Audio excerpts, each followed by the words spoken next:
मैंने उपसर्जन यौगिक में साधारण लवण, द्विक लवण, जटिल लवण, 3 प्रकार के लवणों के बारे में वर्णन किया था। उसका लास्ट टॉपिक है जटिल लवण, संकुल लवण या उपसर्जन लवण, सभी एक ही नाम है, पर्यायवाची, कॉम्प्लेक्स सॉल्ट। फिर इसको 2 पार्ट में विभाजित किया जाता है, आयन मंडल व समन्वय मंडल। जैसे फॉर एग्जाम्पल, उदाहरण के तौर पे, उदाहरण देकर ही मैं समझा सकता हूं इसको। K for FeCN6, K for FeCN6, इस जटिल लवण का आयनन करें तो 4K प्लस FeCN6 नेगेटिव -4, ये सरल आयन है, सरल आयन। और ये क्या बेटा, जटिल आयन, जटिल आयन। इसी का दूसरा नाम है समन्वय मंडल, इसी का दूसरा नाम है आयन मंडल। इससे क्या सीखा हमने, यदि किसी उपसर्जन यौगिक के या उपसर्जन लवण के या जटिल लवण या संकुल लवण के आयनन से 2 प्रकार के आयन बने तो सरल ion, they are called ion मंडल, और जो जटिल आयन है वो समन्वय मंडल के नाम से जाना जाता है। ये जरूरी नहीं है कि सरल आयन धनायन ही होगा, इसका उल्टा भी हो सकता है। जैसे फॉर एग्जाम्पल, ये दूसरा उदाहरण ले रहा हूं, Fe ammonium twice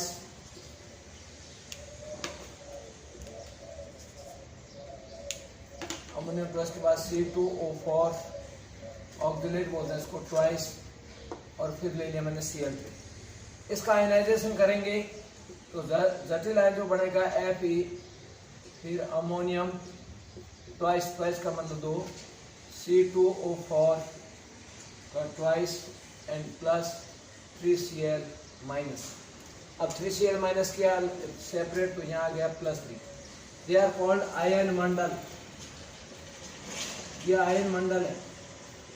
but ion मंडल क्या है यहाँ पर, ऋण आयन। और यह है समन्वय मंडल, समन्वय मंडल। और समन्वय मंडल क्या है, धनायन। समन्वय मंडल क्या है, धनायन। नेक्स्ट क्यों मैंने सेकंड एग्जांपल या दूसरा उदाहरण क्यों लिया, फर्स्ट एग्जांपल में सरल आयन क्या है, धनायन, और जटिल आयन क्या है, ऋणायन। फिर इसके बाद सुनिए सेकंड एग्जांपल में जटिल आयन क्या है बेटा, धनायन, और सरल आयन क्या है, ऋणायन। ये ध्यान दीजिए।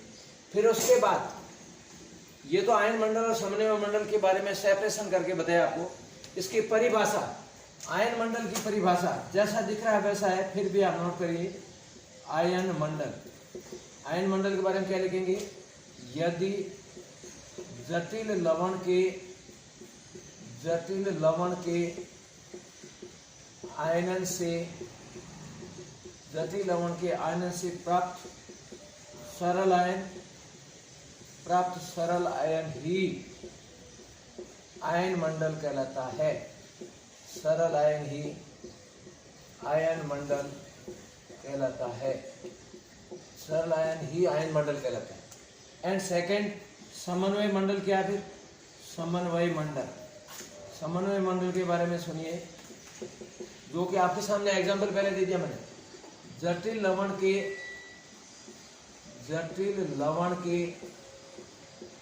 आयनन से प्राप्त जटिल लवण के आयनन से प्राप्त जटिल आयन, ये जो समन्वय मंडल है वो जटिल आयन लिख रखा मैंने, जटिल आयन समन्वय मंडल कहलाता है, या समन्वय मंडल के रूप में जाना जाता है। एक बात, समन्वय मंडल के रूप में जाना जाता है, अगला ऑक्सीकरण अंक ज्ञात करना, किसका, उपसर्जन यौगिक में केंद्रीय धातु धनायन का ऑक्सीकरण अंक ज्ञात करना। ये बच्चों टॉपिक तभी समझ में आएगा जब आपके चैप्टर 11 में ऑक्सीकरण आते हैं, रेडॉक्स, उस चैप्टर को पहले पढ़िएगा, 11th की बुक में से पहले पढ़िएगा तो ही समझ में आएगा, नहीं तो नहीं आएगा। केंद्रीय धातु आयन का ऑक्सीकरण ज्ञात करना, इसके लिए कुछ नियम है, नियम मैं बोल देता हूँ, लिखूंगा नहीं, डायरेक्ट एग्जाम्पल समझाऊंगा आपको, क्योंकि नियम 11 बुक में लिखे हैं। फर्स्ट नियम, आवर्त सारणी के प्रथम वर्ग के तत्वों का ऑक्सीकरण +1 ऑलवेज, द्वितीय वर्ग के तत्व का ऑक्सीकरण +2 ऑलवेज। कारण पहले वर्ग और द्वितीय वर्ग के तत्वों के बाहरी कोष में 1 और 2 इलेक्ट्रॉन पाए जाते हैं और वो 1 और 2 इलेक्ट्रॉन त्याग कर अपना स्थायी अष्टकपूर्ण विन्यास प्राप्त करते हैं। फिर इसके बाद 17 वर्ग के तत्वों का ऑक्सीकरण सामान्यतः -1, 17वां मीन्स हैलोजन तत्व। फिर उसके बाद आयन पर जो आवेश है, धनायन हो चाहे ऋणायन हो, उसी को ऑक्सीकरण अंक माना जाता है। ओके, और बाकी जैसे डी खंड के तत्व कोबाल्ट, निकल, आयरन, कैडमियम, मरकरी, इनका ऑक्सीकरण अंक परिवर्तित है। ऑक्सीकरण अंक ज्ञात करने के नियम में एग्जाम्पल लेकर के मैं आपको समझा रहा हूँ। जैसे फॉर एग्जाम्पल जो मैंने पहले लिया था वो चिर परिचित उदाहरण ले रहा हूँ। फिर दूसरे उदाहरण लूंगा, CN6। इसमें सबसे पहले हमें ये नोट करना है कि केंद्रीय धातु धनायन कौन है। केंद्रीय धातु धनायन, केंद्रीय धातु धनायन की पहचान करना जरूरी है। उसी से अणु या आयन लिगेंड जुड़े रहते हैं। यहाँ पर इसमें केंद्रीय धातु धनायन मीन्स यहाँ पर Fe कौन है, Fe केंद्रीय धातु धनायन है। आपको पहचान करने की कला सिखाएंगे, पहले ऑक्सीकरण अंक सीखिए आप। केंद्रीय धातु धनायन है, फिर इसका ऑक्सीकरण ज्ञात करने के लिए क्या किन बातों का मुझे सहारा लेना पड़ेगा। नंबर 1, सबसे पहले पोटेशियम, कौन सा वर्ग है, फर्स्ट वर्ग, अभी बोला था मैंने। फर्स्ट वर्ग के लिए क्या नोट करोगे, +1। सेकंड क्या लोगे, साइनाइड, साइनाइड के ऊपर इसका नाम है साइनाइड आयन। क्या नाम बेटा, साइनाइड आयन। साइनाइड आयन के लिए ऑक्सीकरण क्या लोगे, -1। क्या लोगे, -1। अब मैं इसका ऑक्सीकरण ज्ञात करने जा रहा हूँ। ऑक्सीकरण ज्ञात करने के लिए +1 × 4, ये रहा बेटा K4, 1 के लिए +1 4 के लिए 4। फिर +X, जिसका ज्ञात करना है उसका X मानेंगे। आयरन का मुझे ज्ञात करना है X, फिर आ जाएगा प्लस आने के बाद क्या होगा, -1 × 6 = 0। ये -1 कहाँ से आया, साइनाइड से। 6 कहाँ से आया, CN6 = 0। फिर क्या होगा बेटा, X + 4 -6 = 0। X = 6 - 4, X = क्या हो गया, +2। किसका है ये, Fe का। किसका है, Fe का। ये पहला एग्जांपल। मैं दूसरा एग्जांपल नोट कर रहा हूं, बोर्ड पे ध्यान दीजिए। K2HgI4, ये भी उदाहरण आपको लिखा रखा पिछली क्लास में। नेशनल अभिकर्मक, और इसका आईपी से नाम बाद में पढ़ेंगे, पोटेशियम टेट्राहाइड्रो मर्क्यूरेट सेकेंड। इसका ऑक्सीकरण ज्ञात करने के लिए डायरेक्ट लिख रहा हूं बच्चों, +2। क्यों लिखा, +1 पोटेशियम का, आयन कितने 2, +1 × 2 2 ही होगा, प्लस मरकरी का X, ये केंद्रीय धातु धनायन है।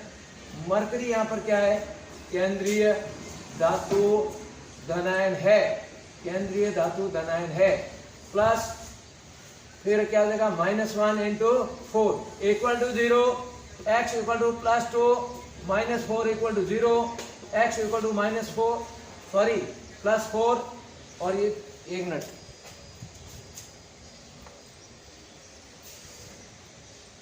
X = +4। अब सुनिए बच्चों, X = -4 के क्या हो गए, +4, +2 का -2 = 0, X = क्या आ गया, +2। अर्थात क्या मरकरी किस ऑक्सीजन अवस्था में, +2 में। मर्क्यूरिक, अगर जानना चाहें तो उसका नाम है मर्क्यूरिक। क्या नाम है, मर्क्यूरिक आयन। थर्ड एग्जांपल ले रहा हूं, इस तरफ देखिए। जितने ज्यादा एग्जांपल आप प्रैक्टिस करोगे, इसका यही तरीका और कोई तरीका नहीं दूसरा। थर्ड एग्जांपल ले रहा हूं, FeCO5 में Fe का, किसका, Fe का। ये सारी 11 की बात है, 12 में कुछ नया चेंज है बस। Fe के लिए क्या माना, X = +0 = 0। क्यों, कोबाल्ट, कोबाल्ट के लिए क्या होगा, CO के लिए ऑक्सीजन ऑलवेज क्या लिया जाता है, 0। कार्बोनिल बोल दीजिए आप। X = क्या हो जाएगा, 0। इसके बाद नंबर 4, अगला एग्जांपल सुनिए बच्चों। अगला एग्जांपल मैं ले रहा हूं,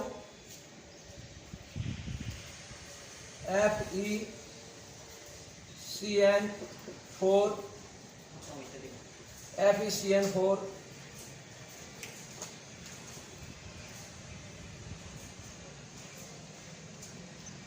Cl3